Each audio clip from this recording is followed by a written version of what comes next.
Hello universe army, तो कैसे हो सब लोग। आई होप सब अच्छे होंगे, स्वस्थ होंगे और अपनी तैयारी को मजबूत बनाए रखे होंगे। देखो, अपन पढ़ चुके थे कि फोलिकुलर एट्रेसिया। इसके बाद में अपन पढ़े रजोनिवृत्ति। रजोनिवृत्ति यानी मेनोपॉज। मेनोपॉज के बारे में मैंने आपको बता दिया था। फिर बताया मैंने आपको कि इसके बारे में इंसेमिनेशन के बारे में। इंसेमिनेशन का मतलब वीर्य सेचन के बारे में बता दिया। फिर मैं बता रहा था आपको योग्यता अर्जन। योग्यता अर्जन के बाद में निषेचन। तो योग्यता अर्जन के बारे में देख रहे थे अपन। यह डायग्राम बना रखा है मैंने एक सेल का। किस प्रकार से होता है पूरा डायग्राम मैं आपको बताने वाला हूँ, लेकिन योग्यता अर्जन क्या है यह मैं आपको बता देता हूँ।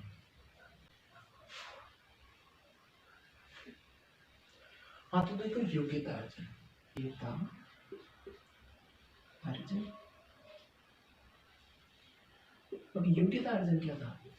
इंसेमिनेशन हो गया अपने पास में। इंसेमिनेशन के बाद में आ रहा था योग्यता अर्जन। योग्यता अर्जन के बाद में फर्टिलाइजेशन।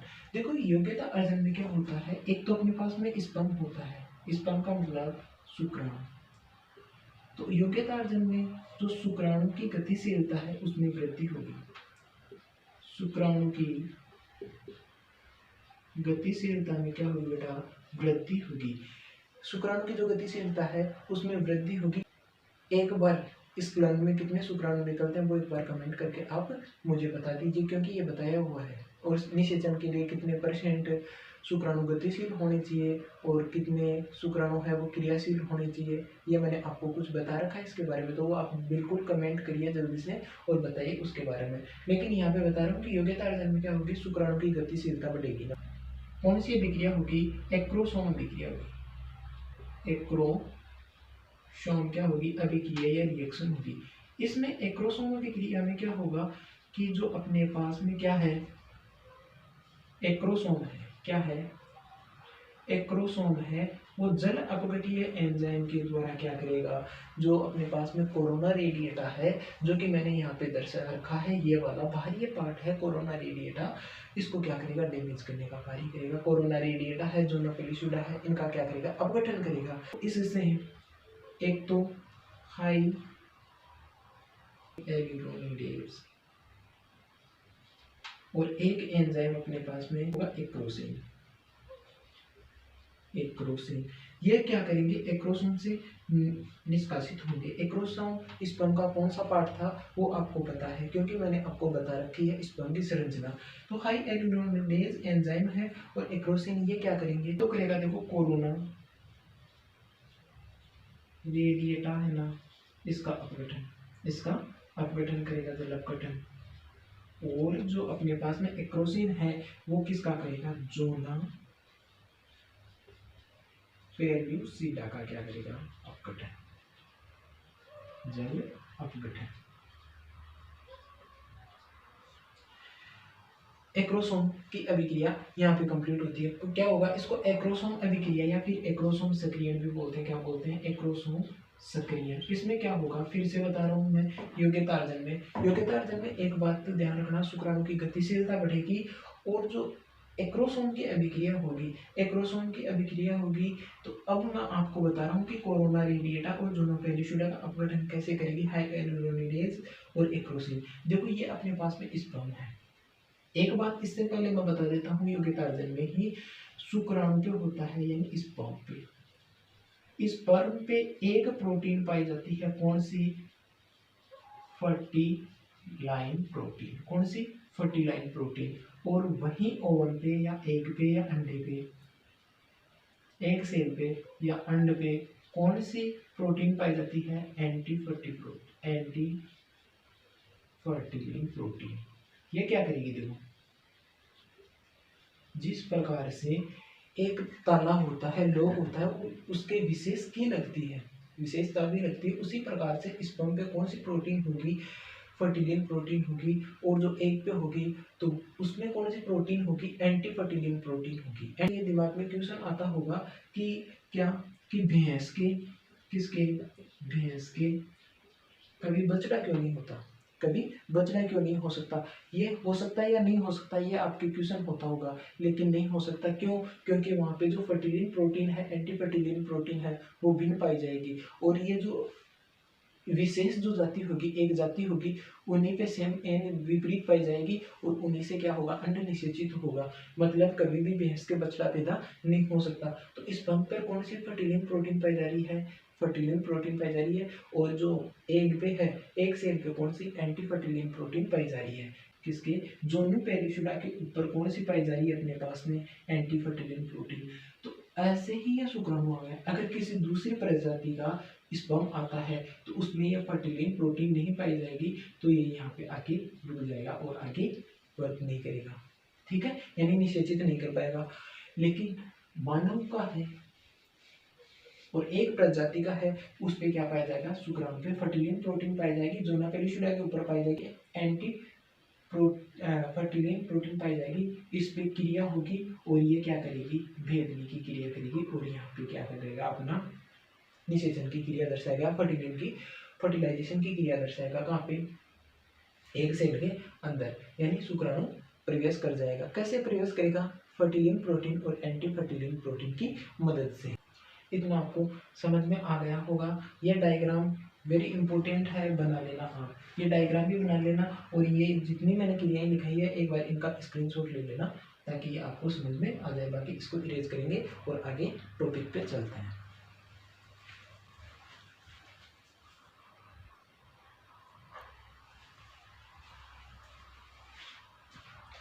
आई होप सबने बना लिया होगा, डायग्राम भी बना लिया होगा और ये जो जितनी चीज़ें लिखनी थी वो आपने नोट्स बना लिए होंगे, है ना।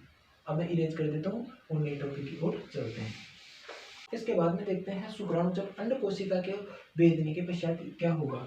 जब शुक्राणु है अपने पास में स्पर्म है वो किसको, अंडाणु को भेदने के पश्चात क्या होगा, अंडाणु को भेदने के पश्चात क्या होगा, भेदने के पश्चात क्या होगा।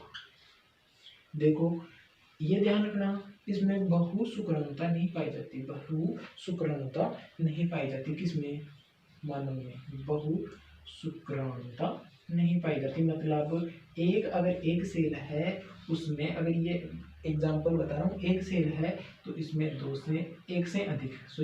एक से अधिक शुक्राणु का प्रवेश नहीं होगा, एक से अधिक शुक्राणु का प्रवेश नहीं होगा। विशेष कंडीशन में अगर एक ही सेल में दो शुक्राणु का प्रवेश हो जाता है, उस स्थिति में कौन से ट्विंस बनेंगे, आइडेंटिकल ट्विंस, यानी जुड़वा होंगे। वो कौन से होंगे, आदर्श जुड़वा। दो प्रकार के होते हैं ट्विंस, जो कि नेक्स्ट चैप्टर में आपको पढ़ाऊंगा। दो प्रकार के ट्विंस होते हैं। तो हालांकि ये होता ही नहीं है, बहुत शुक्राणुता पाई नहीं जाती, लेकिन गलती से अगर प्रवेश कर गया तो आइडेंटिकल ट्विंस का निर्माण हो जाएगा। बाकी एक ही शुक्राणु इसके अंदर प्रवेश करेगा, किसमें, अंडाणु के। अंडाणु के भीतर शुक्राणु प्रवेश करता है तो उस टाइम पे होगी मियोसिस सेकंड की क्रिया पूर्ण होगी, मियोसिस सेकंड पूर्ण होगी। फर्स्ट कहाँ पे हो रही थी वो आपको पता है, मैंने वो जेनेसिस पढ़ाया था। ठीक है, उस टाइम पे पढ़ाया था कि मियोसिस फर्स्ट कब होगी, तो आपको वो थोड़ी चीजें रिकॉल होनी चाहिए। तो मियोसिस सेकंड की क्रिया कंप्लीट होगी, है। और मियोसिस सेकंड की क्रिया होते ही दूसरी ध्रुवीय काय का निर्माण होगा।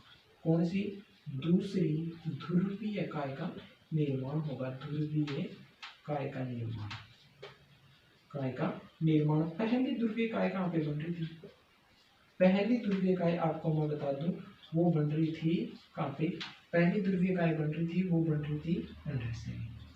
कहाँ पे, अंडाशय में पहली ध्रुवीय काय बन रही थी। और सेकंड जो ध्रुवीय काय बन रही है वो कहाँ पे बन रही है, मियोसिस, जब शुक्राणु प्रवेश कर जाता है। कब, जब शुक्राणु अंडाणु में प्रवेश कर जाता है तब क्या बनती है, दूसरी दूसरी ध्रुवीय काय बनती है। पहली ध्रुवीय काय अंडाशय में बनती है। इतना आपको समझ में आ गया होगा। पहले मैं अगर बताऊं कि दूसरी ध्रुवीय काय कहाँ पे बनती है, तो दूसरी ध्रुवीय काय बनती है अपने पास में फेलोपियन ट्यूब में।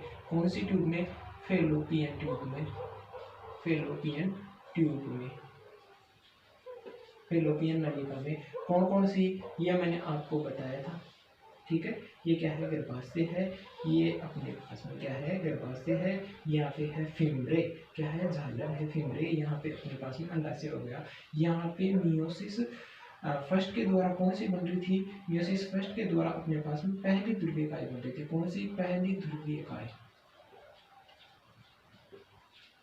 फिर ओवम यहाँ से क्या हो गया, निष्कासित हो गया। इसके मैंने आपको तीन पार्ट बताए थे। एक तो स्तमस, फर्स्ट पार्ट स्तमस, फुला हुआ भाग एम्फुला, एम्फुला, और यहाँ पे कौन सा इनफंडिबुलम, इनफंडिबुलम, कौन सा इनफंडिबुलम, इनफंडिबुलम बताया था मैंने आपको पार्ट ये, फिर सेकंड बताया था एम्फुला, और थर्ड कौन सा बताया था मैंने, कौन सा बताया था स्तम्भ। ये आपको ध्यान रखना। तो जैसे ही अपने पास में एक सेल यहाँ पे आ गई, शुक्राणु यहाँ पे आ गया, तो निषेचन की क्रिया आपको पता है कहाँ पे होती है, संपूर्ण पूर्ण कहाँ पे होती है, फेलोपियन ट्यूब में। तो यहाँ पे कौन सी दूसरी ध्रुवीय काय बनेगी, कौन सी दूसरी ध्रुवीय काय बनेगी, ठीक है, इतना आपको पता होना चाहिए। दूसरी ध्रुवीय काय कहाँ पे बनती है, फेलोपियन ट्यूब में बनती है, और पहली ध्रुवीय काय बनती है वो बनती है कहाँ पे, अंडाशय में। आई होप इतना समझ में आ गया होगा। अब जैसे ही अपने पास में एक है अंडाणु है, अंडाणु में जैसे ही शुक्राणु प्रवेश कर जाता है, जैसे ही शुक्राणु प्रवेश कर जाता है, तो क्या जोना पेलिसुडा की ध्रुवीयता बदलती है, जोना पेलिसुडा की ध्रुवीयता बदलती है, पेलिसुडा की क्या बदलती है, ध्रुवीयता बदलती है, ध्रुवीयता, ध्रुवीयता का मतलब प्लस माइनस, किसके कारण बदलती है, कैल्शियम आयन के कारण, कैल्शियम के कारण क्या बदलती है, दोनों पेलिसुडा की ध्रुवीयता बदलती है, या ध्रुवीयता में परिवर्तन आ जाता है, ध्रुवीयता में परिवर्तन आ जाता है, में परिवर्तन। दूसरे जंतुओं में क्या होगा, ये होगा कि जो बाह्य, ये किस्म की बात हो रही है मानव की, अगर अदर जंतुओं की बात करें तो उनमें कौन सी बाहरी निषेचन झिल्ली का निर्माण हो जाएगा, कौन सी झिल्ली का, बाहरी निषेचन झिल्ली का निर्माण हो जाएगा। अगर बात करें मानव में तो जोना पेलिसुडा की जो अपने पास में क्या है, ध्रुवीयता है, उसमें परिवर्तन हो जाता है, किसके कारण, कैल्शियम आयन के कारण। उसके बाद में अपन पढ़ेंगे फर्टिलाइजेशन।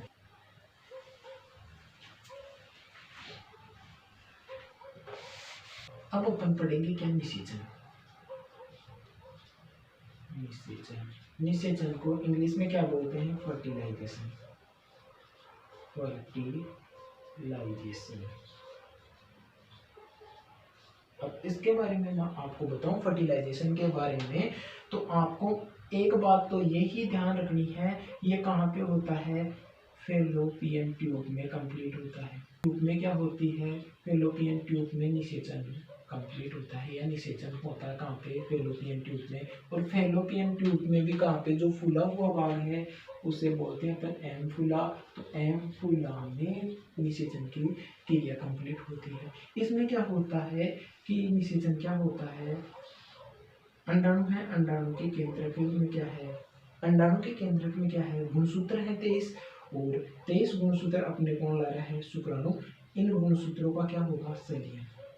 तो अगर मैं ये बताऊं इसमें गुणसूत्रों का संलयन भी होगा, और ये बताऊं कि निषेचन क्या है, तो वो क्या है, शुक्राणु, शुक्राणु प्लस अंडाणु का संलयन, शुक्राणु प्लस अंडाणु का संलयन। संलयन क्या है, वो है अपने पास में निषेचन। और इसी को अगर अपन इंग्लिश में बोले, वो बोलते हैं एम्फिसिस, बोलते हैं एम्फिमिक्सिस, ठीक है, एम्फिमिक्सिस। होती कहाँ पे है, फिर से मैं आपको बता देना चाहता हूँ क्या, कि निषेचन फर्टिलाइजेशन क्या होगा, फेलोपियन ट्यूब में होगा। एम्फुला है अपने पास में, एम्फुला पार्ट है, मैंने फिर पहले बताया थोड़ी देर पहले, फिर से मैं बता दूंगा। एम्फुला पार्ट में क्या होती है, निषेचन की क्रिया होती है। और निषेचन करते किसे हैं, सामान्यतया जिसमें शुक्राणु प्लस अंडाणु का क्या होता है, संलयन होता है। एम्फिमिक्सिस जिसे इंग्लिश में बोलते हैं, उसे क्या बोलते हैं, एम्फिमिक्सिस, जिसमें गुणसूत्रों का भी क्या होगा, मिश्रण होगा। ये बात आपको ध्यान रखनी है, गुणसूत्रों का या क्रोमोसोम का मिश्रण होगा, गुणसूत्रों का मिश्रण होगा, किसमें, फर्टिलाइजेशन में। एम्फुला के बारे में बात करूं तो अपने पास में ये क्या है, सिंपल गर्भाशय, ठीक है, ये क्या है, गर्भाशय, और ये अपने पास में एम्फुला है। कुछ इस प्रकार से अपने पास में क्या आता है, गर्भाशय, ठीक है, कुछ इस प्रकार से, ठीक है। यहाँ पे क्या पाए जाते हैं, फिम्ब्रिया जाइलर। यहाँ पे क्या है, अंडाशय। ये क्या है, इनफंडिबुलम। पहला पार्ट कौन सा होता है, इनफंडिबुलम,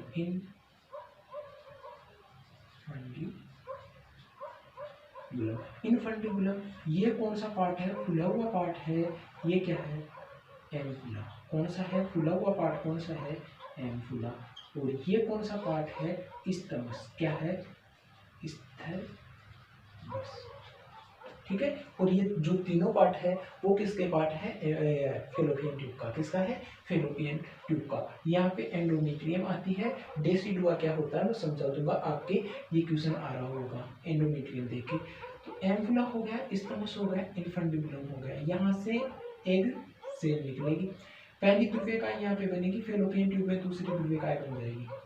यहाँ पे आते आते यहाँ पे क्या हो जाएगा? फुला हुआ भाग इधर से आ जाएगा क्या? योनि के द्वारा, वेजाइना के द्वारा स्पर्म आ रहा है। क्या आ रहा है? स्पर्म आ रहा है, यानी शुक्राणु। और यहाँ पे क्या हो जाएगा? शुक्राणु प्रवेश कर जाएगा। और यहाँ पे कौन सी क्रिया संपन्न हो जाएगी? निषेचन की क्रिया या फर्टिलाइजेशन कंप्लीट हो जाएगा। कहाँ पे? फेलोपियन ट्यूब में। अब आगे कैसे जाता है वो मैं बता रहा हूँ नेक्स्ट। इतना शायद आपको समझ में आ गया होगा, नहीं आया है तो एक बार क्लास को स्किप करके देखिए, बिल्कुल समझ में आ जाएगा। अब देखो, जैसे ही निषेचन की क्रिया हुई, किसकी? निषेचन की जैसे ही क्रिया होती है तो अपने पास में क्या बनता है? किससे? शुक्राणु से और अंडाणु से क्या बनता है? युग्मनज। क्या बनता है? युग्मनज या जाइगोट।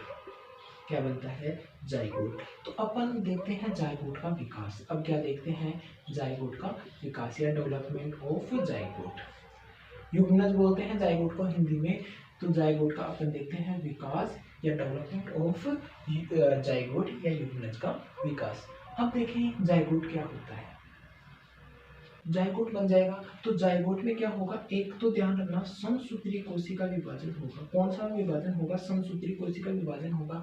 क्यों होगा समसूत्री कोशिका विभाजन? क्योंकि मैंने आपको कोशिका वाले चैप्टर में पढ़ाया था, सेल डिवीजन वाले चैप्टर में पढ़ाया था। क्या वहाँ पे भी ये बताया था कि समसूत्री कोशिका विभाजन होता है। क्यों? क्योंकि अगर एक अपने पास में सेल बनी है, 23 गुणसूत्रों का जोड़ा बना है अपने पास में, 46 गुणसूत्र हुए हैं जिसे अपन जाइगोट बोल रहे हैं।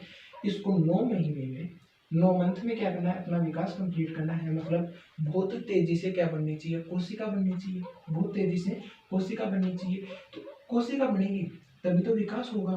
तो अगर यहाँ पे अर्धसूत्री कोशिका विभाजन होगा तो अर्धसूत्री का मतलब क्या होगा? 2 कोशिकाओं से, या फिर एक कोशिका है, एक कोशिका है तो उसके 23 जोड़े गुणसूत्र हैं। तो यहाँ पे कितने बचेंगे? 23 गुणसूत्री बचेंगे, यानी 46 गुणसूत्र या 23 जोड़े गुणसूत्र है तो यहाँ पे 23 गुणसूत्री बचेंगे, मतलब आधी करेगी। लेकिन समसूत्री कोशिका विभाजन में क्या है? एक कोशिका से कितनी कोशिका बना रही है? 2 कोशिका बना रही है। कौन? समसूत्री कोशिका विभाजन। इसीलिए यहाँ पे कौन सा कोशिका विभाजन होता है? समसूत्री कोशिका विभाजन होता है। कौन सा विभाजन होता है? समसूत्री कोशिका विभाजन होता है। और आपको ध्यान रखना है यहाँ पे G1 व G2 अवस्था नहीं होती। G1 व G2 अवस्था नहीं होती। अब ये क्या है?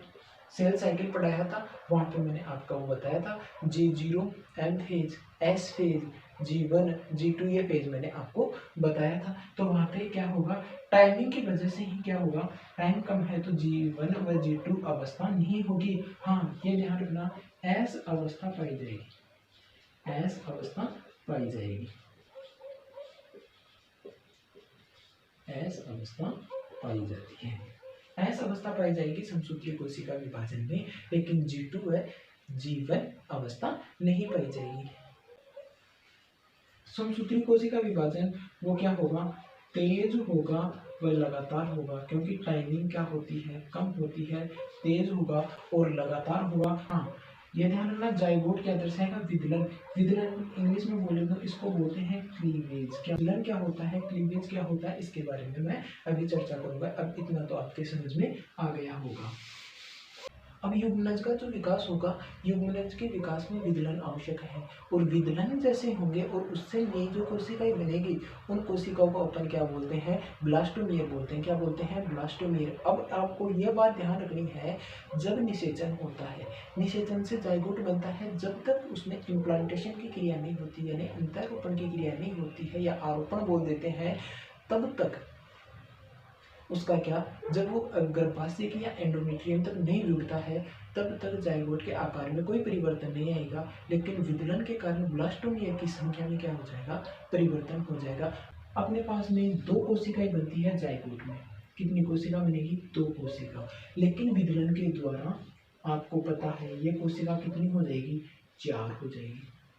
फिर आगे जाके कितनी हो जाएगी?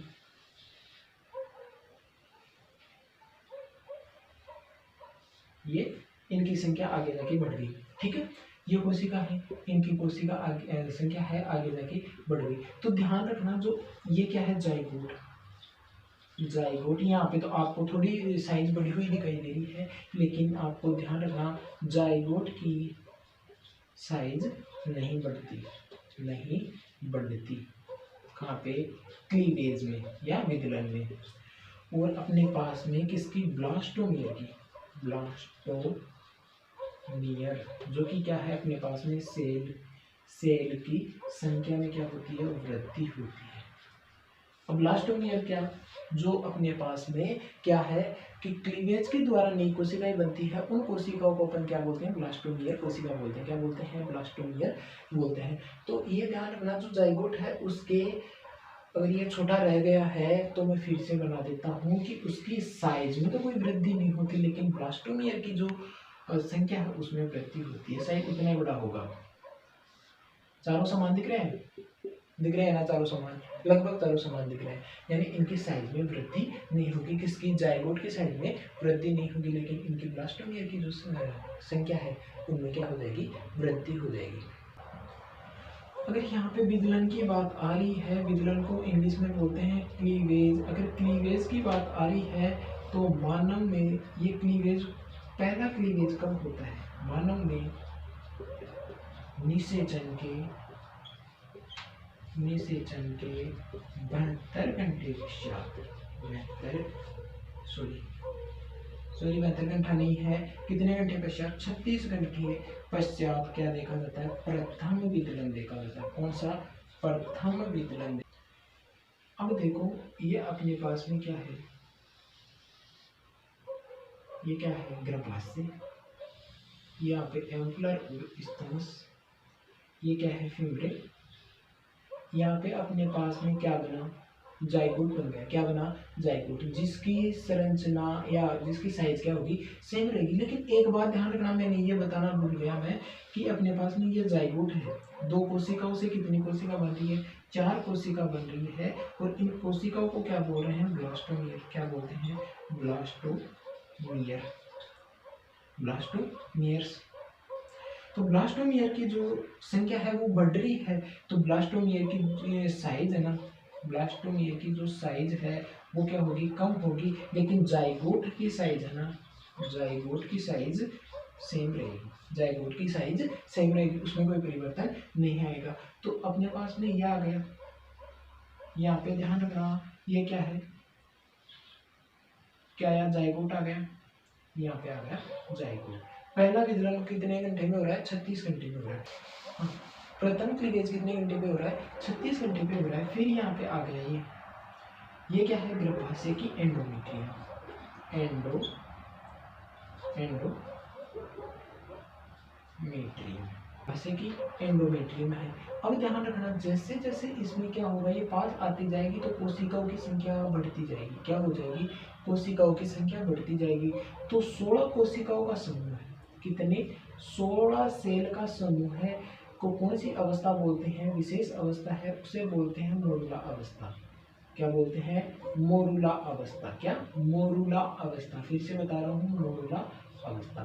फिर इसमें कितनी हो जाएगी? 32 से 64 कोशिकाएं या 32 कोशिकाओं से अधिक कोशिकाओं का समूह क्या कहलाता है? ब्लास्टोसाइट्स। क्या कहलाती है? ब्लास्टोसाइट। यहाँ पे फिर क्या होगा? ये एंडोमेट्रियम से जुड़ जाएगी और यहाँ पे किसका निर्माण हो जाएगा? प्लेसेंटा का निर्माण हो जाएगा। प्लेसेंटा का मतलब अपरा का निर्माण हो जाएगा। प्लेसेंटा का निर्माण हो जाएगा। मानव जो माता है यहाँ से जाइगोट क्या लेने लग जाएगा? पोषण लेने लग जाएगा, ऑक्सीजन लेने लग जाएगा। इसे क्या बोलते हैं? इस क्रिया को बोलते हैं इम्प्लांटेशन।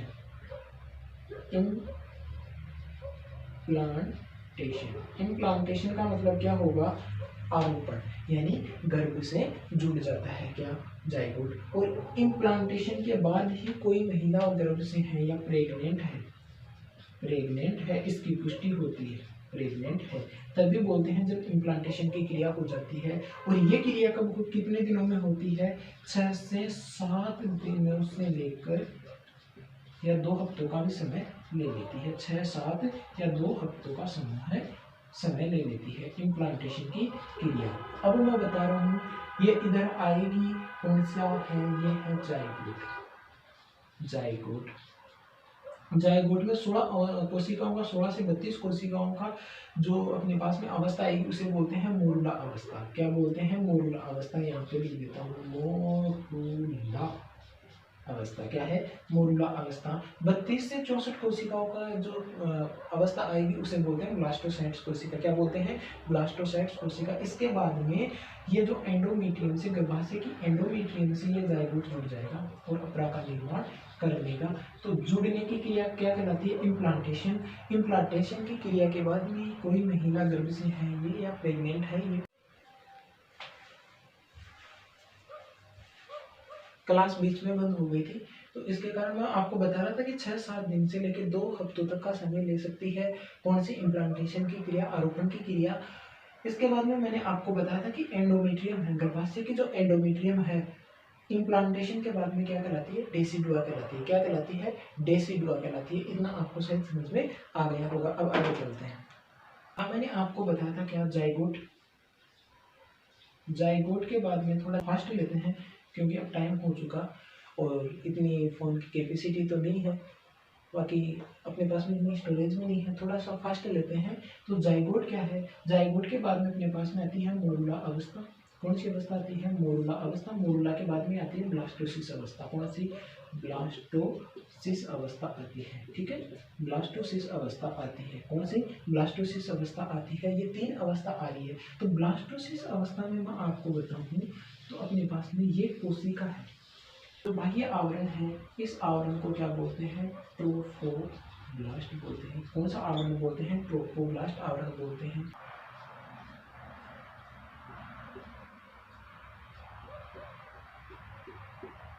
ये अपने पास में क्या है? ब्लास्टोसील गुहा।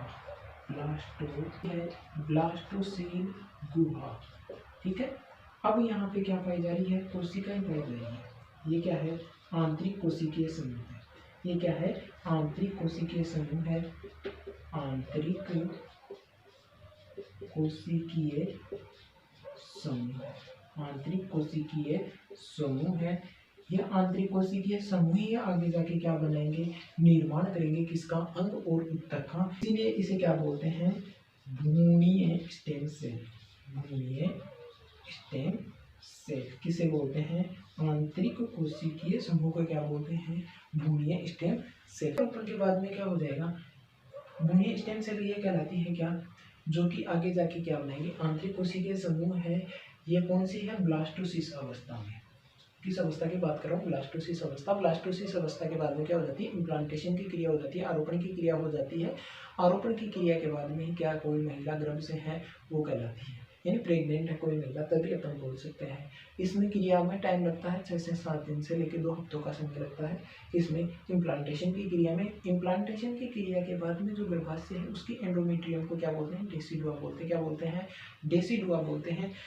मैंने आपको ब्लास्टोमियर बताया। क्या ब्लास्टोमियर क्या है? विदलन या क्लीवेज के बाद में बनी कोशिकाओं का समूह क्या है? ब्लास्टोमियर है, जो कि जाइगोट गर्भाशय की ओर गति करता है, एंडोमेट्रियम की ओर गति करता है।